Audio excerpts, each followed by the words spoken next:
Hello everybody and welcome to Non Sequitur News for June 6th, 2025. It's Season 4, Episode 157. I am MayorWatt, and along with the Sentient AI, who's not here today because this is a Time Machine episode and they're not available today. We normally talk about 10 articles, and so I've already selected all 10, and we're going to start out with NASA's plan for death in space. Yeah, starting off bright. Games never seen, Seahorse Smuggling, London Gallery Weekend 2025, WWDC 2025 via the Vergecast. This is a Time Machine episode, so I already know that it's happened. I don't know. We're sticking to it. Doomsday Fish, biological age test. Amazon wants your palm print. I say, no, go to hell. Game of Thrones RTS and solo leveling. Go over and hang out at ohmTown.com. Hang out here. We do the show typically at 7 p.m. Eastern. On the weekends, we start around 4 p.m. and we do 3 different shows on Saturday and Sunday, and they become the weekend editions of Non Sequitur News. But MayorWatt was really busy doing mayoral activities, and so could not do the show over the weekend. But I'm making it up right now, and tonight and tomorrow, hopefully I'm going to be able to do them all, but we'll see. We'll see. It's going to be a tough row to hoe. Anyway, Seahorse Smuggling is going to be an interesting article, but everything is powered by ohmTown.com. Go over to ohmTown.com and sign up. It's free. There's no ads. We don't track. We don't sell your data. Just go over there, hang out. You can leave comments there. You can leave Giphies there. You can come and hang out on the Discord, and there's a Patreon, and there's a TikTok, and download the podcasts. We stream to both YouTube and Twitch. All right, go and check it all out. See you on the other side of our intro.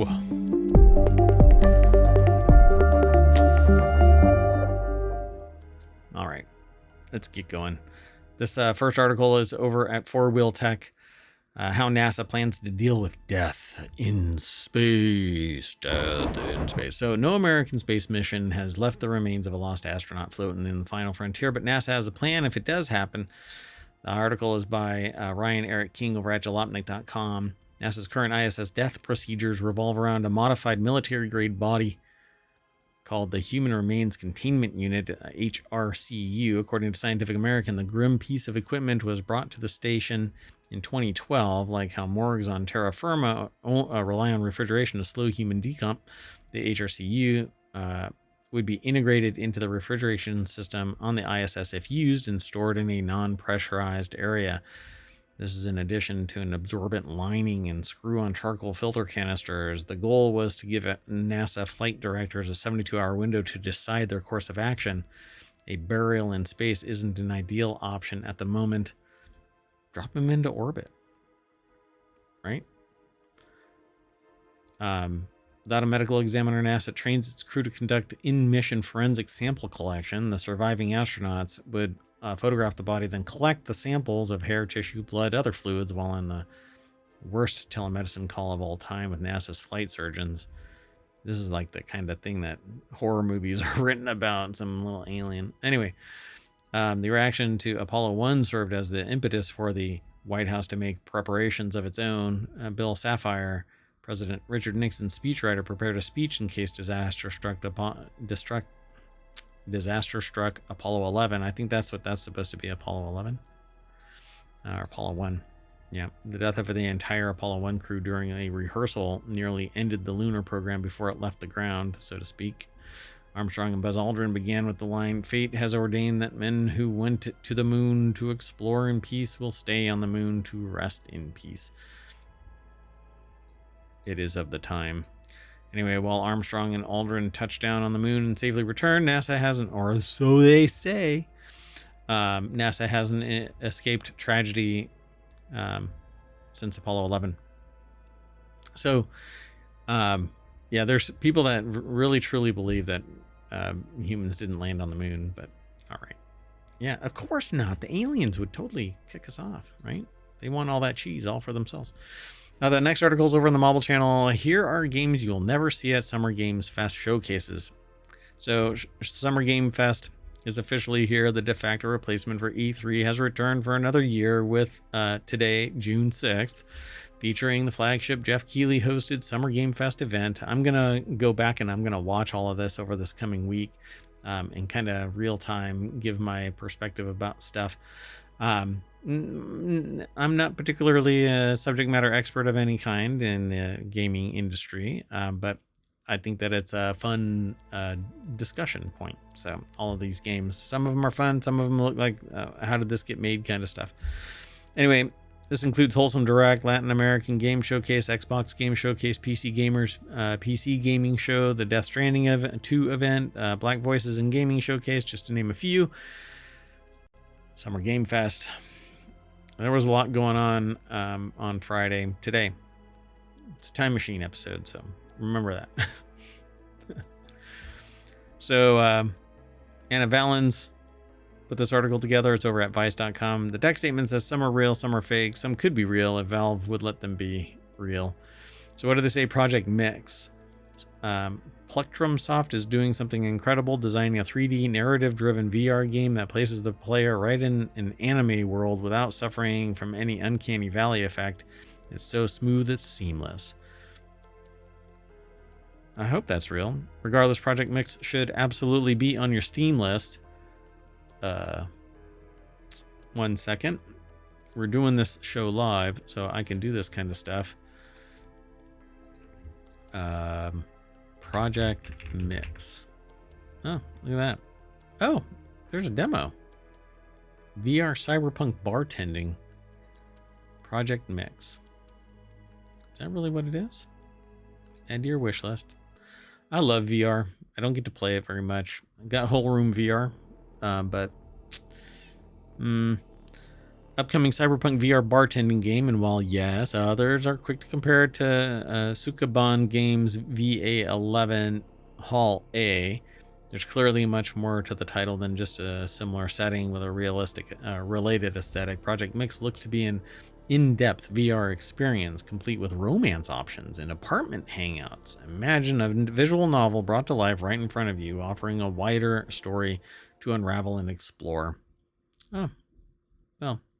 There is a demo of it, so it looks like I'll be adding that to the list. There's a Kickstarter, apparently. I don't know what the status is of the Kickstarter, but I will check it all out. And Ricochet 2 says it's every Valve fan's dream. The one game that they want is a follow-up more than any other. Ricochet 2, Valve's unique multiplayer first-person action battle game, may be loved by fans, but Ricochet sequel is not likely in the cards. Dun, dun, dun. Lock and Key, a magical girl mystery. It's a magical girl mystery. So I can't play it? Is that what's going on here? I don't know. Lock and Key, a magical girl mystery is looking like the perfect queer-themed magical girl title. A story all about life after gay adolescence's highs and lows. You know what happens when you're simply living a queer life day in and day out, yet the past comes knocking into your present. Okay. They say they really hope to see this game at 1 or 2 SGF events. So hold on. Let me see if that's actually a Steam thing too. Lock and Key. It is, and it has a demo. All right. So another VR girlfriend game, it says here. VR Kanojo. I don't know if that's on Steam. Let's find out. VR Kanojo. It is on VR. Oh, weird. There's like 3 of them. There's a benchmark that's free, and then VR-Kanojo, and then there's a VR Kanojo/VR, and then I think it's katakana characters. I don't know. It's $50. It says it's marked as an adult-only game. Okay. Interesting. Dun, dun, dun. So, yeah. Seems like it's adult in nature. So expect a similarly immersive VR experience focused on spending quality time with your girlfriend as she visits you. Wink, wink, they say. Idle Showdown. Let's see if that one is in. Idle Showdown. Idle Showdown looks like a free game. Yeah, interesting. So it's one of the first titles that comes to mind, vampire survivors like indie hit HoloCure. But you'd be remiss to miss Idle Showdown. There's another name. It has something else. Next Fez, I think it is. But I don't know why that has that. But it only goes by Idle Showdown.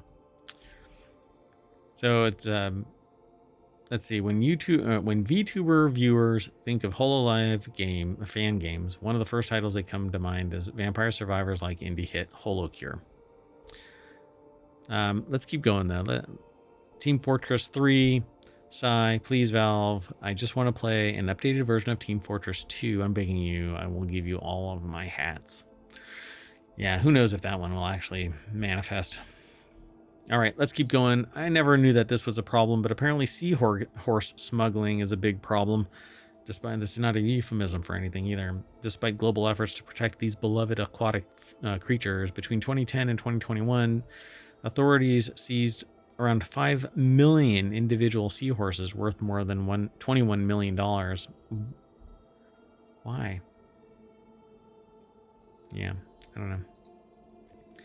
Sarah Kuda over at SmithsonianMag.com. Between 2010 and 2021, $21 million worth of individual seahorses. Sarah Kuda put this article together. Oh, they're meeting their demise too. So traffickers are illegally smuggling huge numbers of seahorses around the world despite global regulations aimed at protecting the oddly shaped. No, they're just aquatic creatures.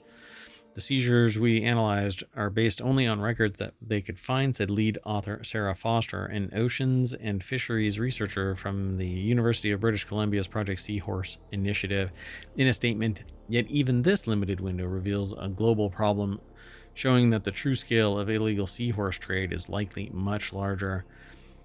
They compiled 297 seizure records from 192 online records, including news stories and government notices between 2010 and 2021. They scanned the reports for details like the number of seahorse, the value, size of shipments, number of people involved, and trade routes. Interesting. Anyway, seahorses are pretty cool. My understanding is that it's the males that actually have the babies. It's weird. Seahorses are traded to aquariums and sold as souvenirs, but more commonly they're used in traditional Chinese medicine. Practitioners often make dried seahorses into a tea, which they use to treat conditions ranging from male sexual dysfunction to asthma. You never hear about female sexual dysfunction. I mean, you really don't. You always... Why? Because there isn't some... I don't know. There's no... I guess... It's like a misogynistic kind of demand to have male sexual dysfunction addressed, but not female sexual dysfunction addressed. I don't know. Anyway, to asthma. So either one end or the other is getting a treatment, I suppose. Researchers say that they're not questioning the validity of the uses, but rather want to ensure the seahorse trade is sustainable moving forward, per the Vancouver Sun. Quote, we've done work with traditional medicine traders in Hong Kong, and when we ask them, how long do you want seahorses around? They say forever. They're really important. We agree, says Foster in the statement. So make it legal, traceable, biologically sustainable. The United States is one of 184 countries plus the European Union who have signed the treaty, although it's probably flying under somebody's radar and hasn't just been removed because don't look, it doesn't matter, that kind of thing. Anyway, let's keep going. The next article is over in Prime Glass. London Gallery Weekend 2025 must-see shows for digital art lovers. The article is over at the Art Newspaper. I probably won't be able to talk too much about this. Lewis Jebb over at the Art Newspaper put the article together. The highlights of the London Gallery Weekend, or LGW, for digital art lovers epitomize the global de-siloing of digital art, where change-making media artists, including Aria Harvey, Tyler Hobbs, Beeple, and Robert Alice riff on digital to physical and physical to digital work.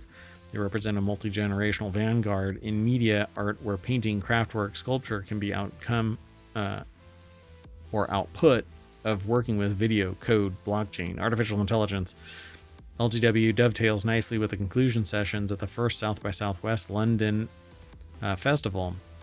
The London one, across multiple venues in Shoreditch, East London, is the first European iteration of the South by Southwest tech and music event.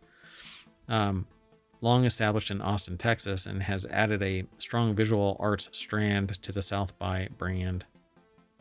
Beeple's interactive video sculpture, Tree of Knowledge, has caused a sensation with visitors. And there's a link in this article, so follow the article. Oh God, there's something in my eye. Right when I'm doing the show. I hate when that happens. If you want all of today's show notes, you can !NSN over on Twitch, but not on YouTube. It's already embedded in the show notes there. Let's keep going. The next article is over in Non Sequitur News, and the Vergecast is going to be talking about WWDC on Monday. This year's developer conference is coming to a close, but most years, the last one, the biggest one, Apple's WWDC, when the company announces its software plans for the year. Basically, all of the iOS, or I should say Apple versions, are switching to the mobile stuff for devices is going to version 26, jumping from 19 or 7 or whatever it is to 26. All of them are being aligned. So I think there's going to be a new one every year with iterations all throughout the year, patches and stuff like that. So they're going to be planning a redesign, which will touch on all of the operating systems and a new naming scheme to tie them more closely together. Is that enough for a company under this much pressure? Regulators are changing the way Apple's business works. Developers continue to be frustrated with Apple's rules and machinations, and competitors are leaving Apple's AI efforts behind. But Apple's never really cared about that. I mean, they've monitored it professionally. You know, it's a business system to monitor the competition, but they're doing their own thing, and people compare themselves to Apple. Apple doesn't compare themselves to jack shit. So the Vergecast was going to go over this. It's on Monday. Since I'm in a time machine episode, basically that's what they did on Monday. And I don't think that they announced any new hardware. They made substantial software changes. I think that they're going to include a return to the Aqua interface kind of thing, is what I caught wind of. And yeah, I won't spoil it for anybody. So it says after that we turned to another big gadget news event, the Nintendo Switch 2, at the end of this article, but really it is a video podcast from David Pierce and Vergecast. iPhone redesigns, then they talk about Switch 2 and smart glasses and whatnot. I am waiting for notice that my X-Real 1 Pros are on the way. I would love to have them show up during my summer of stream, where I've been trying to, a whole week has gone by and I haven't been able to do a day of streaming. Anyway, let's keep going. A giant Doomsday Fish just washed up on Tasmania, and people are freaking out. On an empty stretch of sand in western Tasmania, something long, silver, and unsettling recently washed ashore. It was me in my silver Speedo. A giant Doomsday Fish is what it's called. An oarfish. Deep sea giants that usually live hundreds of meters below the surface. They drift vertically in open water, eating plankton and jellyfish. Rarely seen alive and almost never spotted this close to shore, and when they do show up, it's usually because something is wrong. Call them Doomsday Fish. Ashley Fike over at Vice.com put the article together. Oarfish are deep sea giants that usually live hundreds of meters below the surface. Something bad could be happening. Oarfish can grow to 8 meters and weigh over 400 kilograms, but most people will go their entire lives without seeing one in person. I've seen them only through video.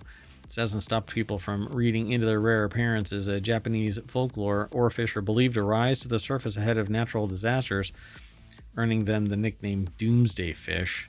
The theory got a boost in 2011 when multiple oarfish washed up in the lead up to the Fukushima earthquake. This latest find naturally kicked off another round. Tasmania should evacuate, joked another. Barrett, somebody else in this,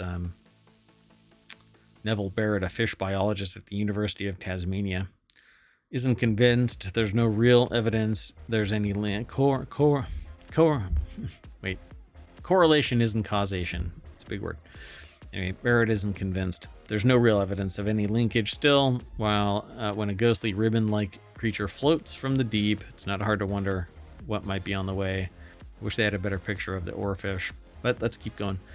The next article is over in Non Sequitur News. Forget biological age tests. Longevity experts are using an $800 under-the-radar blood test to measure aging in real time. Doctors and scientists are using a blood plasma test to study longevity, and the test measures proteins and can tell you about your organ health. The field of proteomics could one day help detect disease like cancer before they start. Should you have that second cup of coffee? How about a little wine with dinner? Yogurt really your superfood?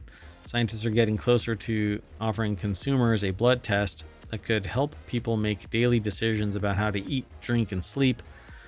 This new test is getting talked about over at Business Insider by Hillary Brook. The forthcoming tests, I'm trying to find out what the name of it is here in this article. Anyway, the forthcoming tests could also help shape what we are deciding with our health. If your kidneys are okay, or if that supplement or drug that you're taking actually is doing any good. It's called an organ age test, more officially and scientifically known as proteomics, and it's the next hot biological age marker that researchers are arguing could be better than all the rest. I'll talk to my doctor. I regularly get blood work done to monitor my particular blood health, I guess you could call it. Knowing your oldest organ isn't the point. Changing the trajectory is. Vero co-founder and CEO Paul Coletta told a crowd gathered at the Near Future Summit in Malibu, California last month. Coletta told Business Insider Vero's not interested in doing wealth care. The company plans to make its tests available to consumers for around $200 a pop at scale. Their draw only requires one vial of blood. So why measuring proteins could be the key to better personalized medicine. So genetic testing is measuring how your bodies are built, spotting vulnerabilities in a person's DNA, if we know what the intent or the impact of that DNA is. Then there are increasingly popular biological age tests available at consumers at home. Most people look at the epigenetic changes. This is not the genetic changes, but how they are expressed. And they're referred to as epigenetic changes, but how environmental factors impact our gene expression. Proteomics does something different and new. It measures the product that our bodies make based on all those genetic environmental inputs. So proteins, our genes kick off proteins. It offers a live assessment of how our body is running, not just how it's programmed, but you got to kind of get a baseline for a person. You know, my body type, frame, genetics, etc. are thus how I am. The person sitting next to me may or may not be close in any way, shape, or form. So there's a lot of generalities, I think. But let's see. If validated in the next few years, these tests could become key in early disease detection and prevention. They could help influence all kinds of medical decisions, from big ones like what drugs should I take, to little ones like how does my body respond to caffeine or alcohol. Yeah, I like this kind of thing. So a longevity physician, Dr. Evelyn Bischoff, or Biscoff, I'm not sure how they pronounce her last name, treats patients worldwide, says that she uses proteomic information to guide some of the lifestyle interventions she recommends to her patients. Yeah, I'm sure that this is inexpensive. Professor of medicine, Dr. Andrea Meyer, and functional aging professor at the National University of Singapore, told Business Insider that she uses this measurement all the time in her longevity clinics. Anyway, the two big name proteomics tests are Olink and SomaScan, and for now their high-end screening costs are around $400 to $800 per patient. They say they're losing a lot of money at the moment because of proteomics or clinical research. I don't know. Let's keep going. The next article is over at the Mobile channel. Amazon would like you to hand over your palm print, please. The article, I don't know if I'll be able to read this. It's over at Vox. Adam Clark Estes put the article together. Amazon would like you to hand over your palm print, please. I will never. So what to know about the tech giant's growing biometric business. Amazon One is a relatively new service from Amazon that lets business verify your identity after you wave your hand over a sensor. The technology first rolled out in Amazon Go convenience stores in 2020 and is now on the way to pay for groceries at Whole Foods. It's also used for payment and age verification in a few sports and entertainment venues. You only need my finger. You don't need my whole damn palm. Including at Coors Field in Denver. As of March, you can also scan your palm with Amazon One to check into NYU Langone? I don't know how to pronounce it. Health locations, which is where this author encountered it again, Adam Clark Estes. So far, you won't be forced to scan your palm to get a beer at a Rockies game or see an NYU doctor, but it's an option, it says. Millions of people volunteer their faces or fingerprints, nevertheless, as a quick and convenient way to verify their identities. And to make life easier, with Apple's Face ID or Google's Face Unlock, you can keep the contents of your phone from prying eyes, but that's actually kept on your device. It's not sent off anywhere, essentially, supposedly. Anyway, what's especially disconcerting to the author about Amazon One is that your biometric data is just another source of data that the company has about you, and the tech giant, after all, is a massive enterprise whose businesses span from eponymous marketplace to a healthcare company to a multi-billion-dollar advertising network. It's not always clear how engaging with one Amazon-owned entity affects your experience with the others. Well, the information is shared. Just look at Meta. Give me a break. Let's keep going. The next article is over in Non Sequitur News as well. A Game of Thrones RTS is launching in 2026. I'm going to go straight on over to the source. This is over at The Verge. A game called Game of Thrones War for Westeros was revealed today. So Andrew Webster put the article together for The Verge. It says, I'm not sure how it took so long, but a real-time strategy game set in Westeros is finally in the works, and the game is called Game of Thrones War for Westeros, and it's described as a classic premium RTS game for PC that will let players take control of various houses and factions in George R.R. Martin's fantasy universe. I think you should finish the game.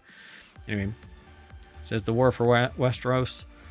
Players will lead the armies of House Stark, Lannister, Targaryen, or the Night King in ruthless free-for-all battles where trust is fleeting and power is everything. And engaging in epic real-time battles, forging strategic alliances, weaving deceit against rival forces will be key. Interesting. Okay, in our last article for the June 6th Non Sequitur News is Solo Leveling has achieved something no other anime in history has, and the record will be hard to beat.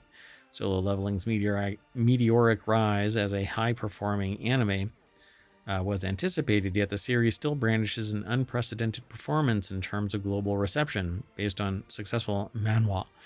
I guess it's, I don't know what that is. I have to look it up. Solo Leveling has climbed the charts faster than any other anime in the industry. Apart from securing Crunchyroll's Anime of the Year award, it appears that Solo Leveling accolades are still rising. The article is over at screenrant.com. Emedo Ashibeze, I think, is there, or Ashibes. I'm not sure how they pronounce their last name. I put the article together.